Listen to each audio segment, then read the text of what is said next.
Muy buenos días tengan ustedes.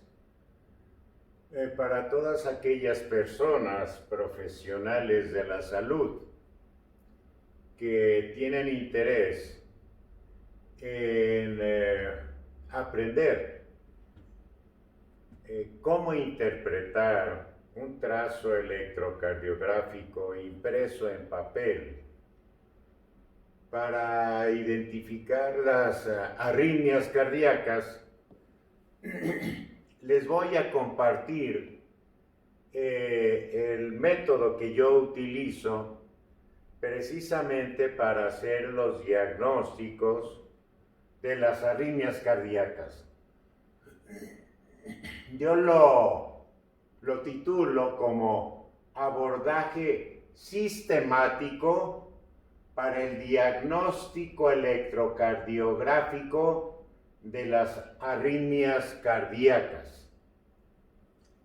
¿Y por qué le llamo abordaje sistemático?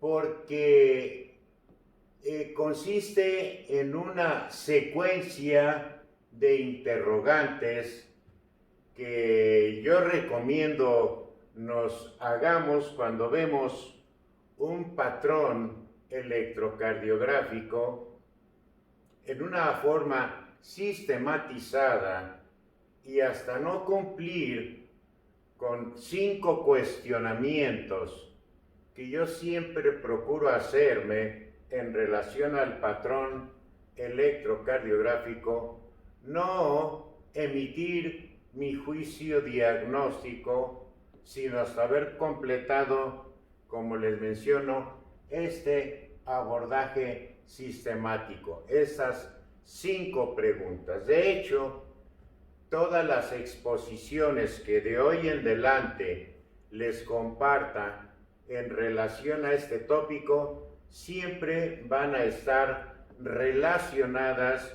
con esas preguntas. De hecho, va a ser muy reiterativo y puede que muy repetitivo, pero va a valer la pena porque de esta forma ustedes podrán grabarse perfectamente bien algunos conceptos fundamentales para poder hacer el diagnóstico de una arritmia cardíaca. No, desde ahorita les menciono que toda la temática que voy a presentar va a ser en relación a interpretar arritmias cardíacas de todo tipo, pero no me voy a tocar la temática ni de síndromes coronarios, ni de alteraciones de otro tipo, hipertrofias, dilataciones cardíacas, alteraciones electrolíticas en sí, sino enfocado en interpretar las arritmias cardíacas y ocasionalmente haré mención de cuál sería el tratamiento de algunas de ellas, pero no es el enfoque. El enfoque es que sepamos, insisto, interpretar las arritmias cardíacas. Y como les mencionaba, el método que yo utilizo es muy simple.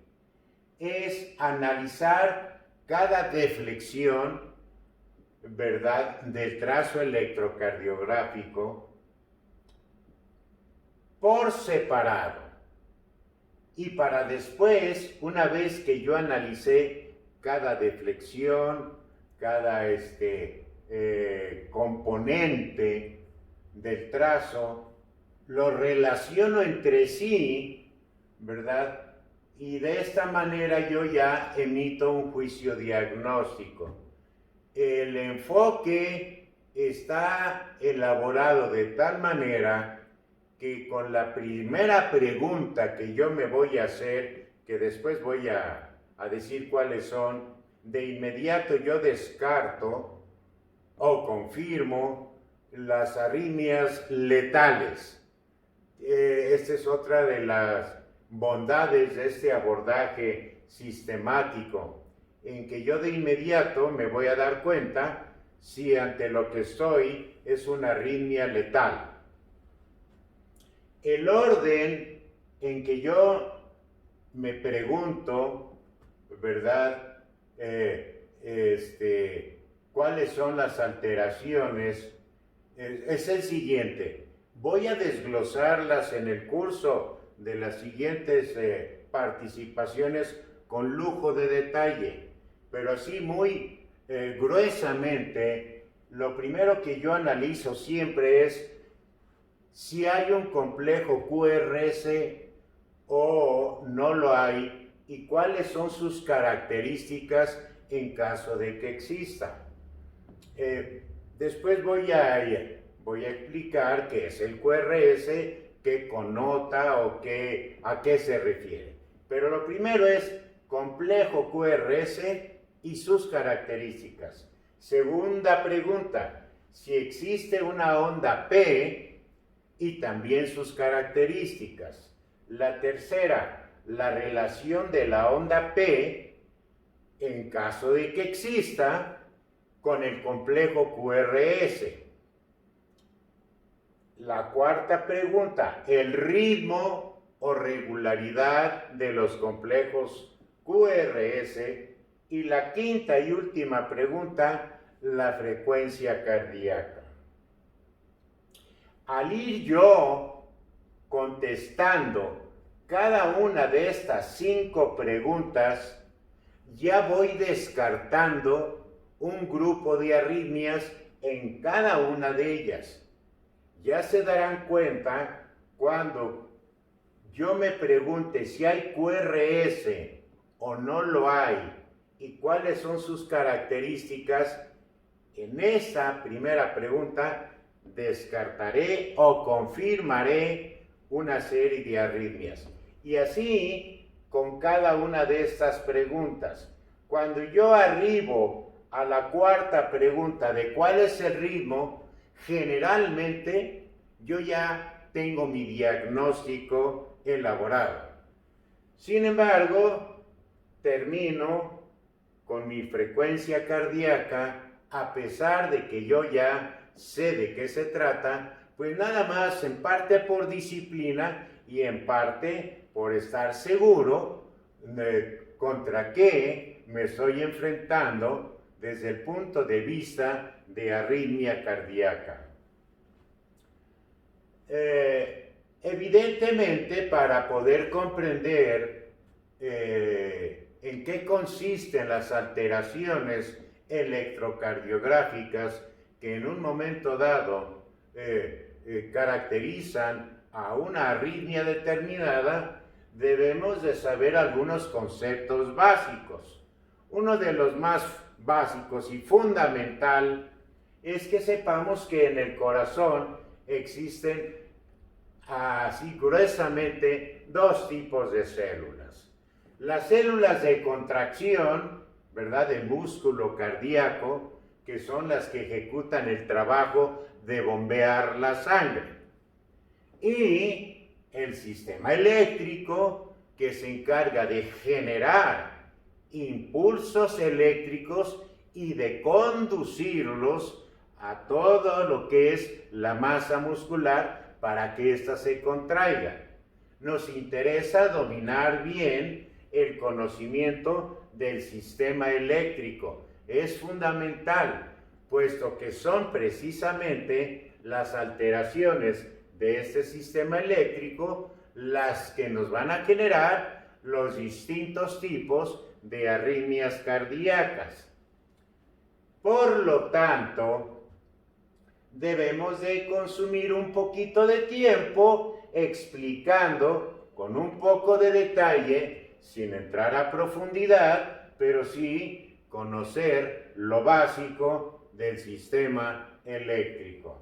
Todo empieza con el nodo sinusal, también llamado nodo sinoauricular, que se encuentra ubicado en la aurícula derecha, cercano a la desembocadura de la vena cava superior. Este nodo sinusal o sinoauricular tiene una forma ovoidea, se encuentra debajo del epicardio, o sea, subepicárdicamente, mide unos 2 centímetros de longitud por 1/2 centímetro de diámetro. Tiene una peculiaridad. Las células que constituyen el nodo sinusal, también conocido como nodo de Kate y Flagg, tiene la propiedad de la automaticidad. Esto es muy importante. En forma automática está generando impulsos eléctricos a una frecuencia estandarizada ya como normal, que es en promedio entre 60 y 100 impulsos por minuto, para decir que tenemos un ritmo sinusal normal. El impulso eléctrico que se genera aquí en el nodo sinusal se transmite o conduce a través de 3 vías, 3 haces, ¿verdad? O 3 cordones, como le quieran llamar, que se llaman haces internodales, porque comunican o conectan el nodo sinusal con el nodo auriculoventricular, ¿verdad? Y en esa conducción eléctrica lo que hacen es despolarizar primero las aurículas, el haz anterior, que tiene también el nombre de haz de Bachmann, el haz intermedio de Weichenbach y el haz posterior de Thorel.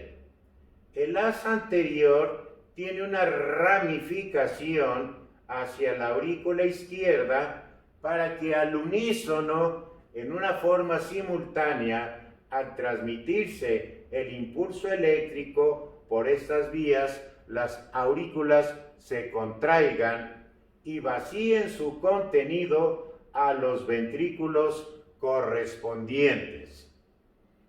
Se dice que la velocidad de conducción a nivel de las aurículas por el sistema eléctrico es de 1 metro por segundo. Es un conocimiento extra. Los haces internodales convergen, como decía, en el nodo auriculoventricular. Su nombre lo dice todo. Se encuentra entre las aurículas y los ventrículos. También es subepicárdico. Es una pequeña estructura ovoidea que mide unos 4 o 5 milímetros, ¿verdad? Y que se encuentra ubicada entre lo que es el velo septal de la válvula tricúspide por delante y por detrás y arriba la desembocadura del seno coronario. Entonces, entre el seno coronario y la válvula septal o velo septal de la válvula tricúspide, aquí se encuentra esta estructura que es el nodo auriculoventricular. El nodo auriculoventricular se continúa con una estructura, un cordón conocido como tronco del haz de His, que tiene una longitud promedio de 2 centímetros y un grosor de unos 4 milímetros. Estas estructuras, tanto el nodo auriculoventricular, también conocido como el nodo de Aschoff-Tavara, junto con el tronco del haz de His, conforman una estructura conocida como tejido de la unión. ¿Por qué lo conforman o por qué lo unifican a estas 12 componentes dentro de uno solo como tejido de la unión? Porque tienen las mismas características electrofisiológicas. Si en un momento dado tomara el mando del corazón, el marcapasos, el nodo sinusal, dispararía a una frecuencia de entre 40 y 60 impulsos por minuto. Lo mismo haría el tronco del haz de His. su comportamiento es muy parecido. Por eso es que todo lo que se genera en estas estructuras se le conoce como ritmos del tejido de la unión, como latidos de escape del tejido de la unión, como complejos prematuros del tejido de la unión, aunque uno bien pudiera decir ritmos nodales, complejos nodales, extrasístoles nodales. Son prácticamente sinónimos, pero hay que tener en mente que nos referimos a estas dos estructuras conocidas como tejido de la unión. La velocidad de conducción a este nivel disminuye un poco y de ser de 1 metro por segundo en lo que son los haces internodales, la velocidad aquí disminuye a 20 centímetros por segundo. Después, el tronco del haz de Higgs se divide en dos ramas. La rama izquierda del haz de Higgs y su rama derecha, y ambas terminan en una gran cantidad de fibrillas de Purkinje, que son las que, a fin de cuentas, mandan o transmiten ese impulso que se generó en el nodo sinusal, lo transmiten a todas las células miocárdicas de contracción. No se requiere que cada célula, cada cardiomiocito, reciba una fibrita especializada de conducción eléctrica de Purkinje. Con una célula miocárdica que reciba el estímulo eléctrico, lo transmite a las células adyacentes por su estructura histoquímica, que se le conoce como sincicial, de tal manera que están entrelazadas y con una que se estimule se transmite el mismo impulso eléctrico a todas las demás y se contraen en una forma uniforme al unísono en unas fracciones de segundo. Bien, pues este es el sistema eléctrico, esta electricidad que se genera en el nodo sinusal y que se transmite a través de todas las vías de conducción eléctrica, también se transmite a través de la piel del cuerpo, del organismo. Nada más que son milivoltios, es de muy baja magnitud. La única forma de sensar esa electricidad en el cuerpo es precisamente a través de los electrodos de registro de los monitores clínicos o de los electrodos de registro de un electrocardiógrafo. Están ya tecnológicamente diseñados para sensar estos muy bajos, voltajes de electricidad en milivoltios, y transmiten, o más que transmitir, transforman la corriente eléctrica que se acerca a cada uno de estos electrodos en ondas o deflexiones, y de ahí el patrón electrocardiográfico de ondas o deflexiones, que son sinónimos en un sentido hacia arriba, que le vamos a llamar positivas, o en un sentido hacia abajo, que vamos a denominar negativas, y que todo va a depender del electrodo de registro y si la corriente eléctrica que en ese momento se genera se acerca al electrodo, se inscribirá una onda o deflexión hacia arriba, o si se aleja, se inscribirá una onda o deflexión hacia abajo, y de ahí el por qué un ciclo cardíaco tiene varias ondas o deflexiones,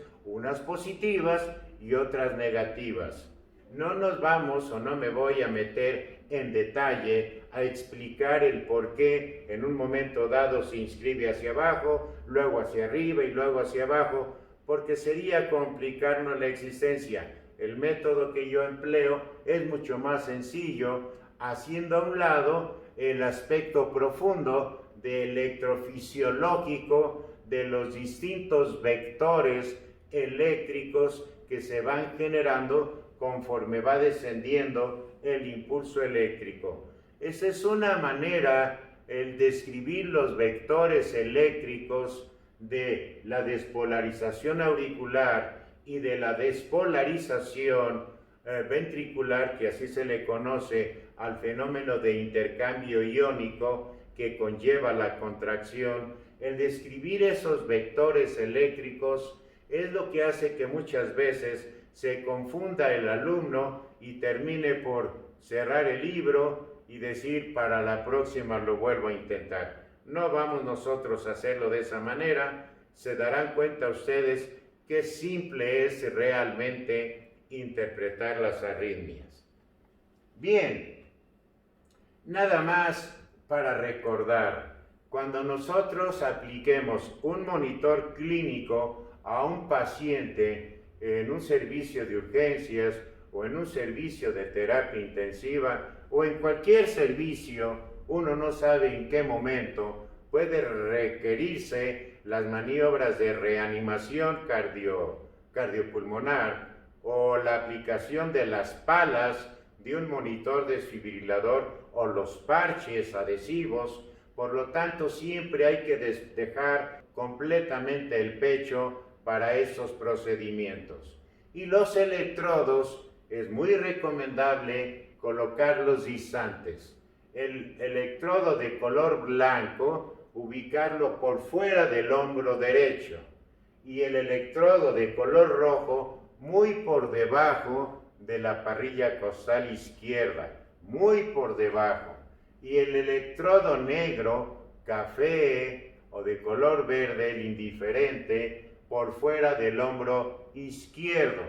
De esta manera dejamos todo lo que es el área anterior del tórax para las compresiones o para la colocación de las palas de desfibrilación debajo de la clavícula derecha y por debajo de la axila del lado izquierdo a nivel del quinto espacio intercostal con la línea medio axilar, por si se requiriera en un momento dado pues una desfibrilación o una cardioversión. O por qué no la aplicación de un marcapasos, aunque en realidad los parches de marcapaso generalmente se coloca uno en el precordio y otro en la parte posterior, siguiendo la misma ubicación anterior o la misma dirección del parche que se coloca en el precordio. Bien, continuemos pues con aspectos básicos.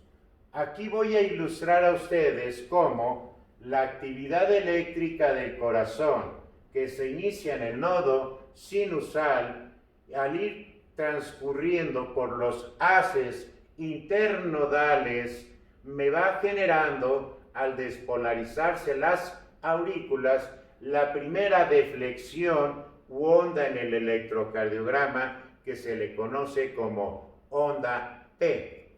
Si nosotros vemos las distintas deflexiones u ondas de un patrón, de un ciclo cardíaco, vamos a ver que siguen un orden alfabético. Las ondas se llaman P, Q, R, S y T, y no son otra cosa más que la representación gráfica de los eventos eléctricos del corazón, pero que fueron transformados en una forma gráfica para que nosotros podamos visualizar estos fenómenos y que ya en una forma estandarizada se llegó a la conclusión de que para un trazo electrocardiográfico se registraran 12 derivadas, de las cuales son 6 frontales y 6 precordiales. No voy a meterme tampoco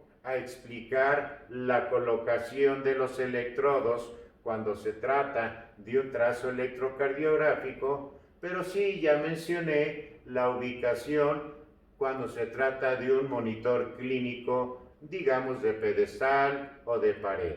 Analicemos, veamos pues cómo, conforme se va despolarizando las aurículas, va apareciendo una onda positiva hacia arriba, que es la onda P, siempre hay que tomar en cuenta que el electrodo de registro se encuentra precisamente abajo y a la izquierda. Por lo tanto, la actividad eléctrica que se acerque a ese electrodo de registro, que llamaríamos nosotros una derivada D2 modificada, porque el electrodo de la parrilla costal izquierda, en vez de estar en el tobillo izquierdo, lo colocamos en la parrilla costal izquierda.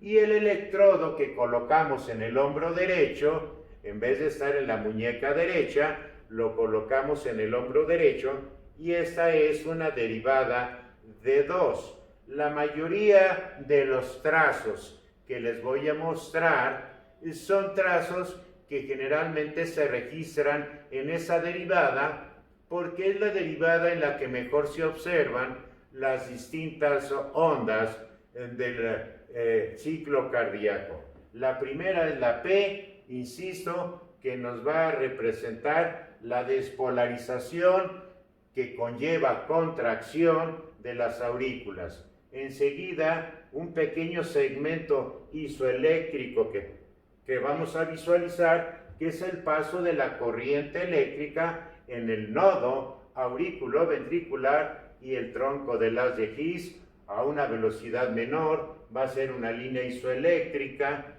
y después, cuando se generan los distintos vectores de la despolarización de los ventrículos, que si uno quisiera muy brevemente decir cuáles son, bueno, hay un primer vector que le llaman vector septal, que se origina en la mitad superior izquierda del septum interventricular y que por lo tanto se dirige de arriba a abajo, de izquierda a derecha y de atrás hacia adelante. Este primer vector es lo que me daría parte del QRS. Después se despolarizan ambos ventrículos, y por dominar desde el punto de vista de masa, de espesor y por ende de electricidad del ventrículo izquierdo, que se encuentra un poco posterior, la actividad eléctrica domina, se acerca hacia el electrodo de registro y me da la grande onda R. Finalmente, al despolarizarse los ventrículos, la electricidad termina en las bases, alejándose, y me da o me inscribe la onda S.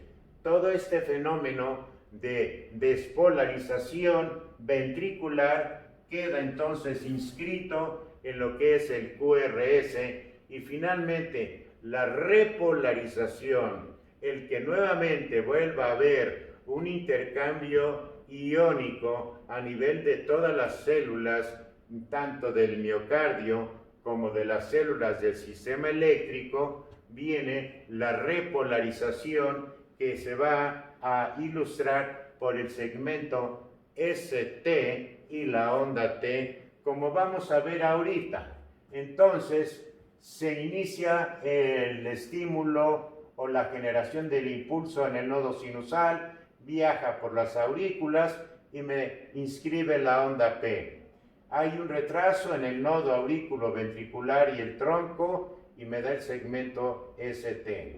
Y después la despolarización de los ventrículos, y me inscribe el QRS, para finalmente el segmento ST y la onda T de la repolarización. El fenómeno eléctrico del corazón es el mismo. Lo que pasa es que en un electrocardiograma o en una monitor clínico, cuando cambiamos de derivada, o sea, vemos desde distintas ópticas el mismo fenómeno, evidentemente el patrón morfológico cambia, y ya por consenso uno ya sabe en dónde se deben de colocar tanto los electrodos del electrocardiograma, repito, como del monitor, para uno ya de un vistazo darse una idea gruesa de si esa actividad eléctrica es normal o hay alguna alteración. Y por ejemplo, aquí estoy ilustrando las tres derivadas frontales bipolares D1, D2 y D3. el electrodo de registro de la derivada D2 y D3 es el electrodo que colocamos en la parrilla costal del lado izquierdo. Y si nosotros viéramos muy gruesamente la actividad eléctrica del corazón, veríamos que sería un gran eje eléctrico hacia abajo y hacia la izquierda. Por lo tanto, en el QRS domina la positividad. Si la punta de la flecha la proyectamos hacia la derivada D1, cuyo electrodo de registro es en el hombro del lado izquierdo, también se inscribiría positivamente. Y veamos aquí una forma dinámica de este fenómeno. Primero vamos a ver aquí el trazo electrocardiográfico que observaríamos en la derivada D2, en donde el electrodo de registro estaría en la parrilla costal izquierda, el positivo y el negativo en el hombro derecho.